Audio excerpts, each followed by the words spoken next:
Olá, paz. Na nossa série que estamos gravando sobre educador cristão, para você que dá aula, prega, orientações bíblicas, com o subtítulo Um Retorno à Doutrina Bíblica, eu estou aí com a reflexão ou a aula número 6, para que possamos pensar um pouco sobre o nosso agir como educador cristãos, sobre a nossa forma de pensar educador cristão, o porquê somos educadores cristãos. Hoje a nossa reflexão tem como título O Caminho, a Verdade e a Vida. Vamos trabalhar um pouquinho essa questão de teoria versus prática, porque se prestarmos bem atenção, isso tem um grande questionamento no meio evangélico, saber dividir entre teoria ou prática ou de não dividir. E se não é para dividir, como nós podemos coaduná-las, não é? A teoria com a prática. E aí onde eu quero fazer o convite para você para trabalharmos sobre essa frase onde Cristo falou, eu sou o caminho, a verdade e a vida. Um fator muito importante nisso, que é a percepção tradicional de que as doutrinas são teóricas e, portanto, sem relação com a prática concreta da igreja. Uma vez mesmo eu dando aula numa determinada denominação, eu ensinando teologia, o pastor local, quando um membro falou, mas na sala de aula nós estamos aprendendo dentro da palavra de Deus que, e ele deu lá a versão dele daquilo que estava acontecendo na prática da igreja, era um acontecimento até antibíblico. E foi muito interessante o que este pastor respondeu. Ele disse: uma coisa é o que é ensinado na sala de aula, outra coisa totalmente diferente é o dia a dia da igreja. E aquilo me chamou muito a atenção, porque esta é a percepção tradicional. O que você aprende como teoria na escola bíblica, em cursos bíblicos, em seminários teológicos, aquilo lá é teoria. Não tem relação nenhuma com o dia a dia, com a prática concreta da igreja. E aí onde nós nos fazemos a pergunta, será que é só isso mesmo? Eu vou para o curso teológico, eu vou para a escola bíblica para aprender um monte de teoria, mas na prática não tem nada a ver com aquilo que eu tenho aprendido? Qual é o problema mais profundo nisso? A dicotomia entre teoria e prática em si. Nós fizemos essa cisão. Nós, igreja, estou falando. Nós achamos que uma coisa é o curso teológico, o curso bíblico, outra coisa é a vida de comunhão com Deus, comunhão uns com os outros. E é isso que nós temos que resolver agora. E eu quero te fazer esse convite para que você possa pensar sobre por que não viver a teoria e a prática e a teoria bíblica.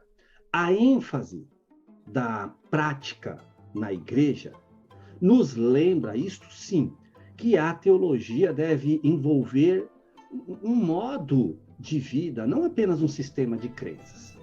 Então, quando nós enfatizamos que, peraí, a igreja é uma prática, a igreja é ser igreja, não é só teorizar, entender teologicamente igreja. Isso aí mostra que teologia deve envolver também essa prática eclesiástica. Teologia é o falar sobre igreja e o viver igreja.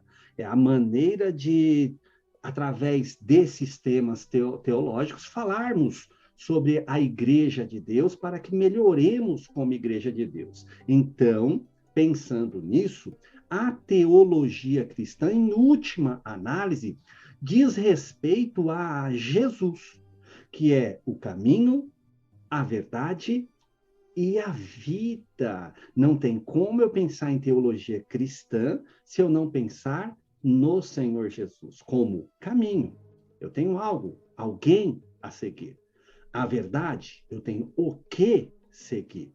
E a vida, eu tenho uma vida de seguidor também. E essa dicotomia, então, entre teoria e prática atravessa tanto a academia quanto a igreja. Porque tanto algumas instituições teológicas, quanto à igreja, têm algumas dificuldades quanto a este assunto, que é algo que eu quero aqui refletir com você para que possamos parar essa cisão e viver a teologia, viver o estudo da palavra de Deus, porque somos cristãos, nós somos os seguidores de Cristo. Existe, então, uma tensão acadêmica nisso? Sim. Pode ver que dentro das próprias academias, nós temos, e é normal isso, disciplinas teóricas que são orientadas para o conhecimento e as disciplinas chamadas de práticas que procuram desenvolver habilidades ministeriais. Mas se formos olhar bem, ambas, tanto as teóricas quanto as práticas, servem para o conhecimento e a vivência, para a vivência e o conhecimento.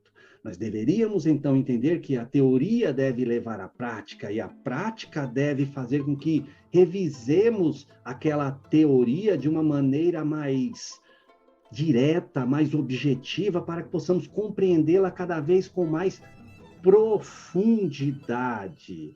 Olha, o cristianismo, infelizmente, é distorcido quando ele é tratado meramente como um sistema de crenças. E aí onde entra o nosso papel como educadores cristãos. Nós não estamos ensinando um sistema de crenças apenas, porque senão aí há as distorções. Nós temos que ter uma visão chamada de visão praxis, ou alguns dizem praxis, né? Que é aquela visão de que a teologia está ligada à vida da igreja, e a vida da igreja está ligada inteiramente à teoria, ou à teologia propriamente dita. Então, existe aí um ciclo interdependente, interdisciplinar, não apenas mas interdisciplinar também. Precisamos ter esta prática teórica, é a teoria da prática também. É onde entra a questão da doutrina. Por isso que a nossa reflexão aqui como educador cristão é um retorno à doutrina bíblica. Não surge as doutrinas bíblicas, ou a doutrina bíblica, ela não surge de teorias especulativas, ou pelo menos não deveria surgir. Vou especular um assunto até que eu crie uma doutrina.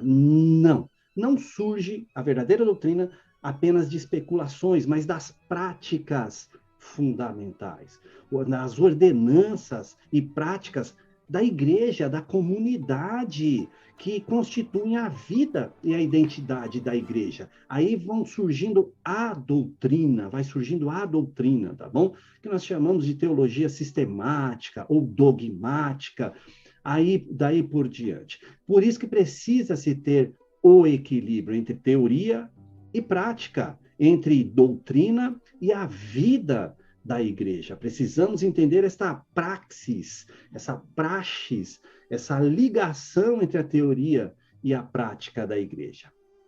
Vamos pensar, então, no terreno. Nós precisamos ter um terreno mais seguro para isso.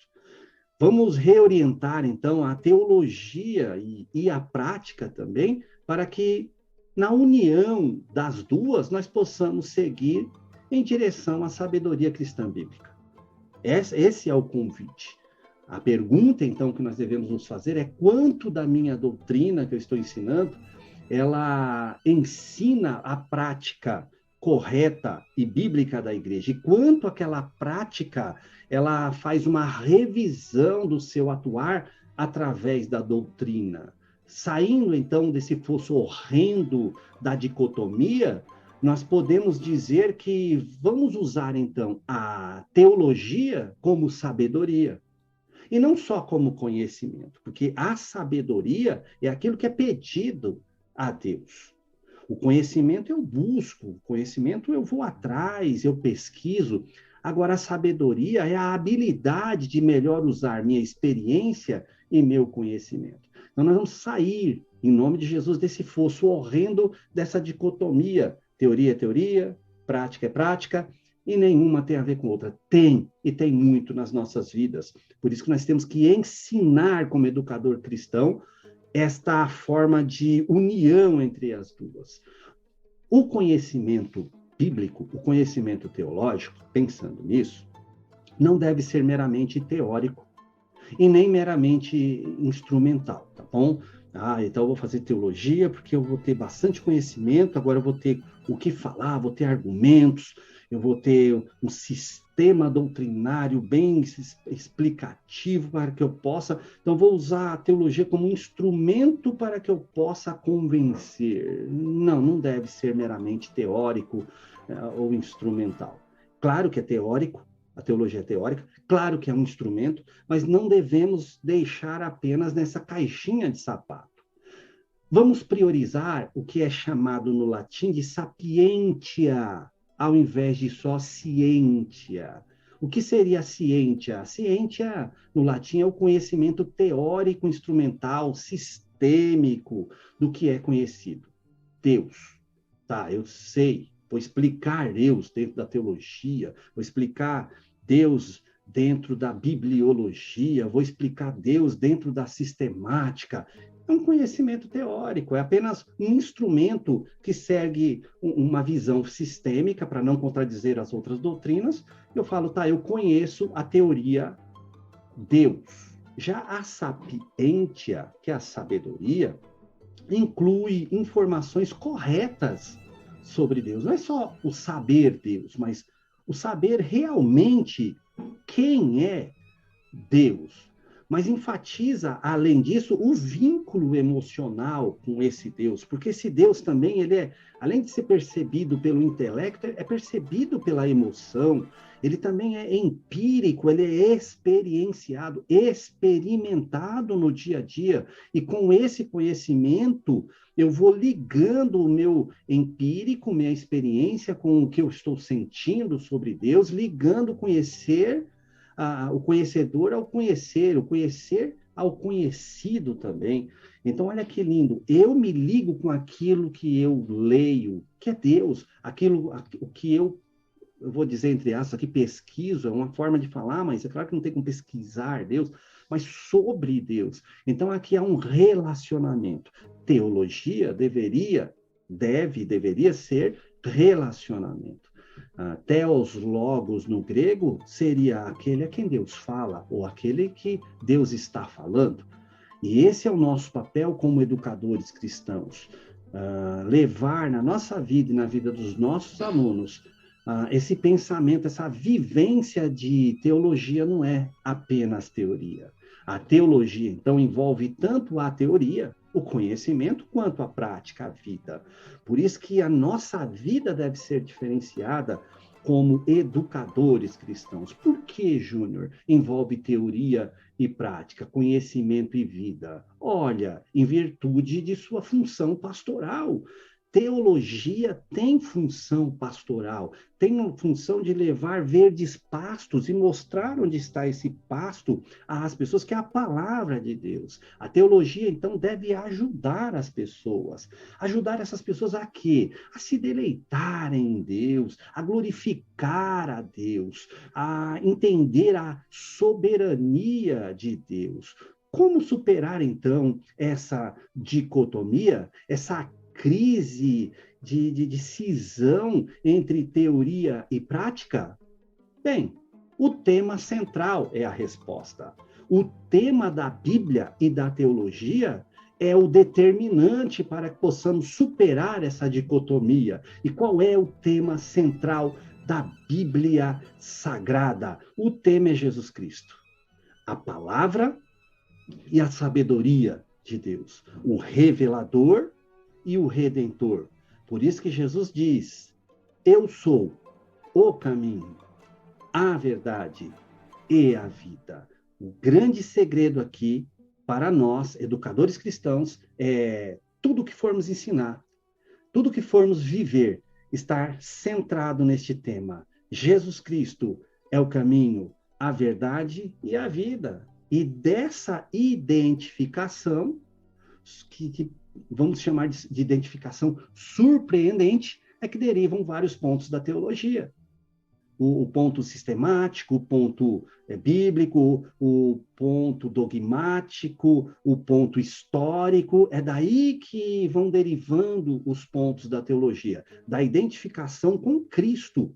A teologia, o ensino bíblico, deve deve ser cristocêntrico. A teologia, então, tem de lidar com a verdade. Por isso que Jesus fala, eu sou o caminho, a verdade e a vida. A teologia tem de lidar com a verdade. A teologia não é a verdade, mas ela lida com a verdade. Ela lida também com o caminho para viver. Qual é o caminho, a procedência correta e ainda com o sentido da vida, não somente vida física, mas o sentido da vida como destino, como objetivo eterno do viver.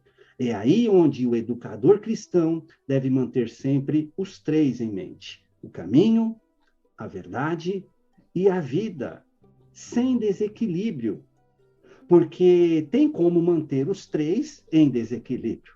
Ensinar o caminho. Pronto, eu tenho doutorado em caminho, eu sei como proceder. A verdade, pronto, eu tenho doutorado em verdade, em doutrinas, que eu mostro a dogmática de tudo. E a vida, vou falar sobre vida eterna com Deus, ou vida eterna sem Deus, e uma diferente da outra, ou uma como disparate da outra. Então nós temos que encontrar um equilíbrio, porque Jesus falou nele, ele é o caminho, a verdade e a vida. Concentrar-se, então, apenas na verdade, em detrimento do caminho e da vida, leva a cada um de nós a uma preocupação exagerada com a teoria. Porque importante é a verdade, importante é a verdade. Interessante, então eu vou só seguir a teoria, eu vou deixar o caminho, a minha procedência de lado e a questão sobre vida eterna de lado. Então, se eu entro em desequilíbrio, eu sempre vou desmerecer duas em detrimento a uma.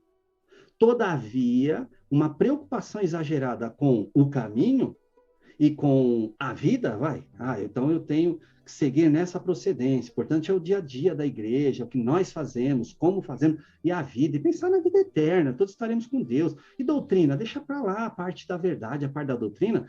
A preocupação exagerada, então, com caminho e verdade em detrimento à verdade, caminho e vida em detrimento à verdade, pode nos levar ao pragmatismo, ou seja, somos pessoas apenas que pensamos na prática, é prática, é prática, o importante é a prática. A nossa doutrina seria a prática da comunidade, e nem sempre a prática da comunidade é correta, mas precisamos ter um critério, e esse critério deve vir da Bíblia Sagrada. Um papel importante, então, da doutrina cristã, qual seria aqui?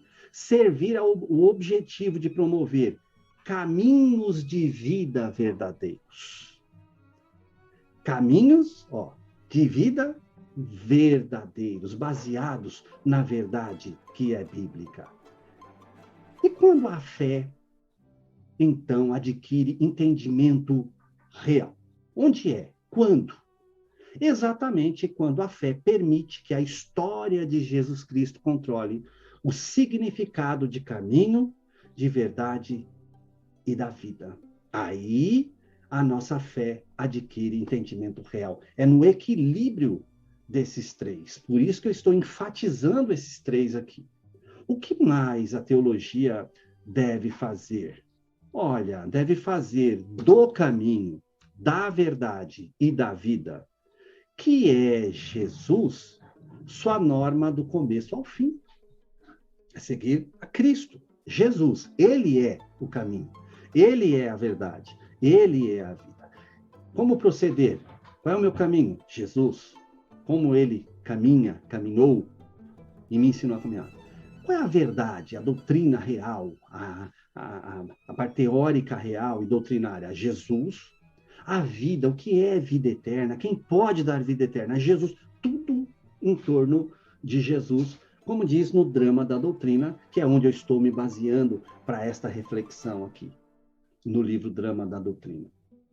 Sua norma, então, deve ser do começo ao fim, a norma do cristão, de caminho, verdade e vida, tendo como critério basilar as escrituras sagradas, para saber se está seguindo o caminho, a verdade e a vida corretamente. Isso é teologia, isso é educação cristã.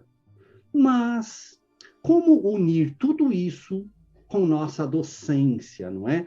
Com nossa vida como educadores? Vamos entender melhor e com mais detalhe cada um dos elementos.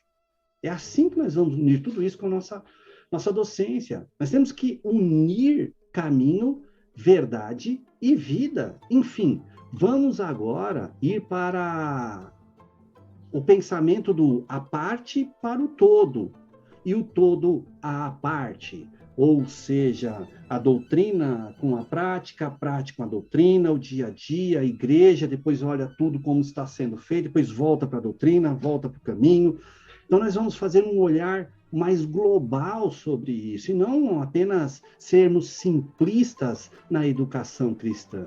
Detalhar cada um, então, ver a interdisciplinaridade de cada um, do caminho, da verdade e da vida, e vê-los como o eu sou, Jesus, o único caminho, única verdade e vida, todos juntos. Entender um de cada vez e entender eles em conjunto. Entender um de cada vez e entender eles em conjunto. Esse é um grande mistério, um grande segredo para a docência cristã. Jesus disse, lá em João 14,6, eu vou ler aqui na NVT, na nova versão transformadora, porque coloca uma palavra que é importante para nós. Jesus disse, eu sou o caminho, a verdade e a vida. Ninguém pode vir ao Pai senão por mim. Veja que na NVT coloca-se essa palavra, ninguém pode. Na Almeida, Revista Corrigida, em outras coloca, ninguém vem. Essa é interessante que fala, não há poder de ir ao Pai se não for por Jesus, que é o caminho, a verdade e a vida. E aqui tem alguns textos que eu quero ler junto com você para pensarmos sobre o caminho, a verdade e a vida. Comecemos falando sobre o caminho, porque Jesus disse, eu sou o caminho. Vamos entender um de cada vez, depois em conjunto? O caminho. Atos 9:2 diz assim, e pediu-lhe cartas para Damasco, para as sinagogas, a fim de que, se encontrasse alguns daquela seita, quer homens, quer mulheres, os conduzisse presos a Jerusalém. Peraí, aquela seita. Qual era aquela seita que o apóstolo Paulo estava aqui perseguindo? Se você ler aqui em Atos dos Apóstolos, você vai perceber que ele está chamando aqui os do caminho. Os do caminho.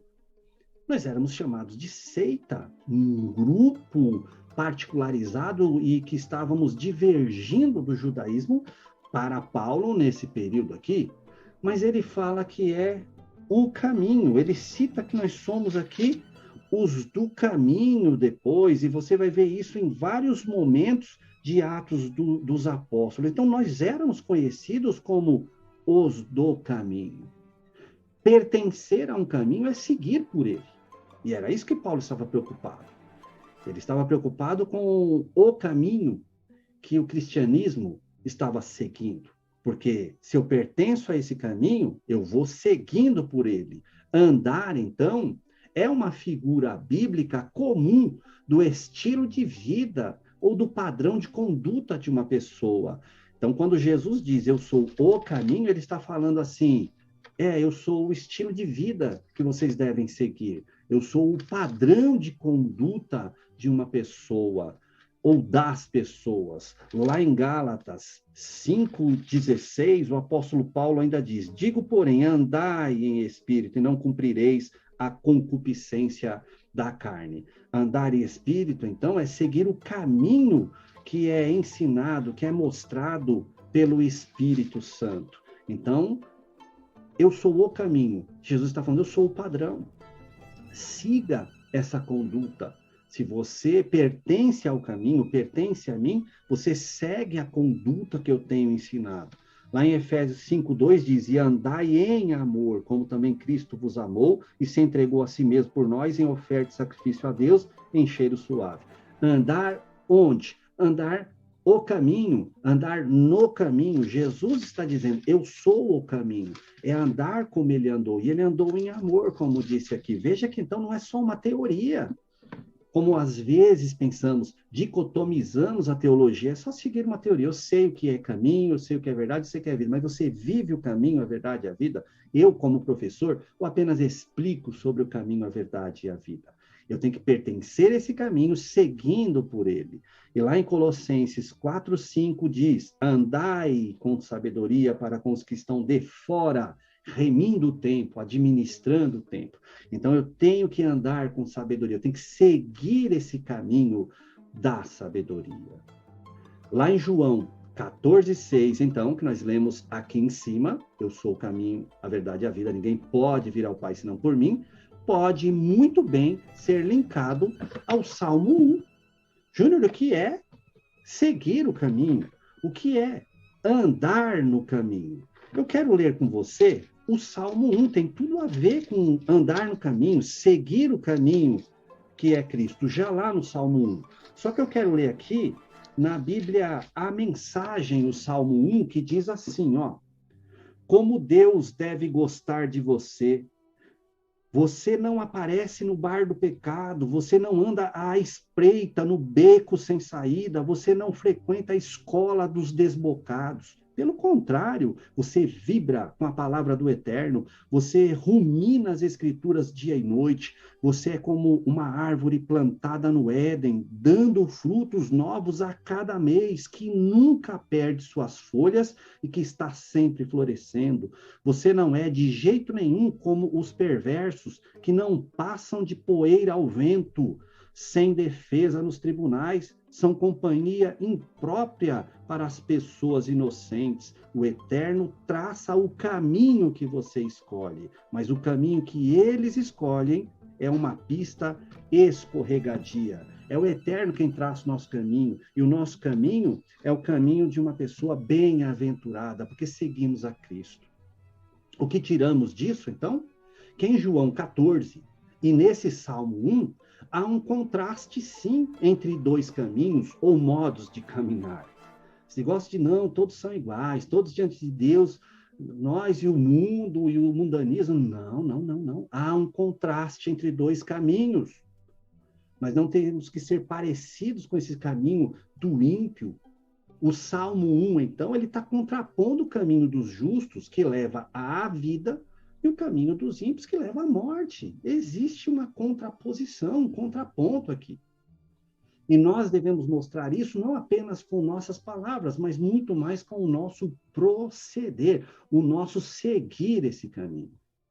Outros exemplos bíblicos nós temos aí também. Eu vou mostrar apenas mais dois, mas tem vários outros exemplos bíblicos que nós poderíamos aqui trazer e meditar em todos eles. Nós vamos trazer pelo menos mais dois, tá?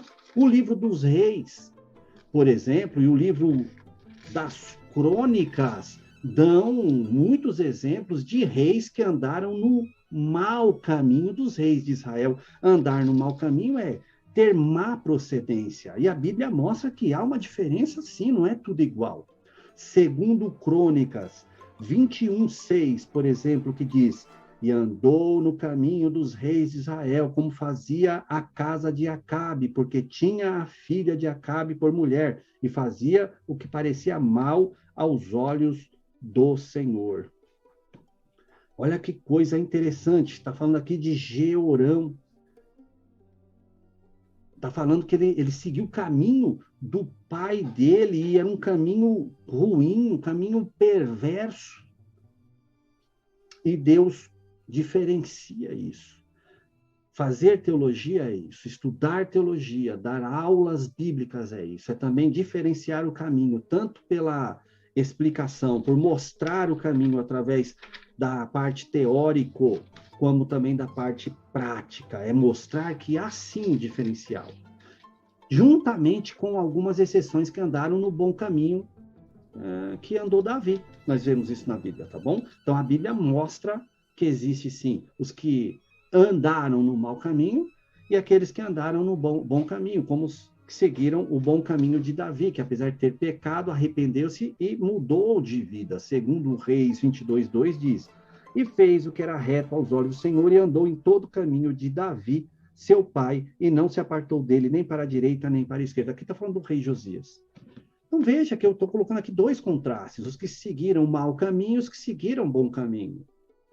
Essa é uma função da teologia, essa é a nossa função como educadores cristãos. Além de mostrar o caminho que é correto e o caminho que é errado, vivermos o caminho correto, evitarmos o caminho errado. Ser cristão, então, é pertencer ao caminho de Jesus e dirigir-se ativamente no mesmo sentido de Jesus. Mas para onde? Para onde eu vou caminhar? Que sentido é esse? Em direção ao reino de Deus. E quando falamos ao reino de Deus, é a soberania de Deus, é Deus sendo o nosso rei. Por isso, Jesus disse, ninguém pode vir. Ele está dizendo, ninguém pode vir, porque ele está dizendo, eu e o Pai somos um, e eu sou o caminho. É como se uma estrada falasse para nós assim, eu estou indo a tal local, a tal objetivo, vou levar você. Ninguém pode vir a esse objetivo. A estrada está falando dela mesma. Jesus, ninguém pode vir. Ele aponta, ele segue, e ele é o caminho ao mesmo tempo. 1 João 1,7 diz, mas se andarmos na luz, como ele, Jesus, na luz está, temos comunhão uns com os outros, e o sangue de Jesus Cristo, seu Filho, nos purifica de todo o pecado. É andar na luz, andar em Cristo, né? Essa forma que Jesus nos esclarece, por isso que é luz. Ainda em 1 João 2,6 diz, aquele que diz que está nele também deve andar como ele andou. A pergunta aqui não é se estamos ensinando apenas, que é importante, é fundamental, mas a pergunta é, estou andando pela luz, na luz, no caminho que é Jesus? E em 2 João, no capítulo de número 4 e o verso de número 6, aliás, 2 João, versículos 4 e versículo 6 diz, muito me alegro por achar que alguns de teus filhos andam na verdade, está falando para aquela igreja, assim como temos recebido o mandamento do Pai. Estava alegre porque essas pessoas desta igreja, dessa determinada igreja, apesar dos falsos profetas, eles andavam na verdade. E o verso 6, e o amor é este, que andemos segundo os seus mandamentos. Isso é amar a Deus, andar segundo os mandamentos. Este é o mandamento, como já desde o princípio ouvis, que andeis nele, andeis em Cristo. Ele é o caminho, ele aponta o caminho, ele segue o caminho. Porém, o educador cristão deve estar bem ciente de que os que pertencem ao caminho podem esperar sofrimento por seu testemunho de vida da verdade. Cuidado para não ensinar balela, falando que não, a coisa mais fácil do mundo é ser cristão. Quando você está seguindo o caminho, não vai ter problema nenhum. Não, não vai ser fácil, não. Mas ensinar que somente juntas a vida, a paixão e a morte de Jesus definem o caminho do cristão. O caminho que Jesus seguiu foi um caminho, sim, de sofrimento, mas de vitória. O nosso caminho é um caminho de sofrimento, muitas vezes, porque seguimos o caminho da verdade e da vida. Mas também é um caminho de vitória eterna. Jesus disse, eu sou o caminho. Ele disse que ele é o caminho, aponta o caminho, ele segue o caminho. Mas ele disse também que é a verdade. Sim, Jesus é a verdade. E nós vamos ensinar e viver isso. O que significa confessar isso? O que significa confessar que Jesus é a verdade? Significa aceitar seu caminho como totalmente autêntico, verdadeiro, no sentido de confiável. É entender que, por mais que as ideologias, os cientificismos da atualidade tentem nos mudar de pensamento, porque tentam, com suas falácias, confundir a nossa mente, Jesus é a verdade. Por isso, o caminho é digno de confiança. Porque eu sigo o caminho que é Jesus? Porque ele é digno de confiança, ele é autêntico, ele é verdadeiro. Ele conhece Deus Pai. Na verdade, ele corresponde a Deus Pai. Na verdade, ele revela Deus Pai. Ele sabe quem é Deus Pai. Ele é o correspondente real dele. Ele é o revelador de Deus. Isso é bíblico, tá bom? Porque senão vai pensar assim, puxa vida, legal, você está argumentando isso. Não, não estou argumentando apenas, estou argumentando baseado na Bíblia Sagrada, lá em João 14, 6, que eu já li, mas também o verso 9, vamos ler, vou ler os dois, tá? João 14, 6, porque nós vamos mostrar que é uma ligação entre os dois. Disse-lhe Jesus, eu sou o caminho, a verdade e a vida, ninguém vem ao Pai senão por mim. Verso 9. Disse-lhe Jesus, estou há tanto tempo convosco e não me tendes conhecido, Filipe? Quem me vê a mim, vê o Pai. E como dizes tu, mostra-nos o Pai? O caminho é digno de confiança, então, porque Jesus é a verdade da humanidade. O que é a humanidade? Para que existe a humanidade? Por quê? De onde viemos? Quem somos? Para onde iremos? Jesus é o caminho e ele é a verdade sobre nós. Então, seguir o caminho de Jesus promove a prosperidade humana, que é o shalom no hebraico, e leva o que é chamado no latim de summum bonum, que é vida eterna e abundante. Nós falamos sobre a verdade, não somos donos dela. Nós falamos, ensinamos a verdade, mas muito mais, nós vivemos esta verdade absoluta, soberana. Assim, absolutos. Não é tudo relativo hoje. Nós, educadores cristãos, temos que viver isto, porque há o absoluto, que é Deus, na sua palavra. Jesus disse, eu sou o caminho, eu sou a maneira de proceder, a maneira de caminhar. Eu sou a verdade, eu sou a doutrina, eu sou aquilo que você precisa aprender e entender, e que desmente as outras coisas.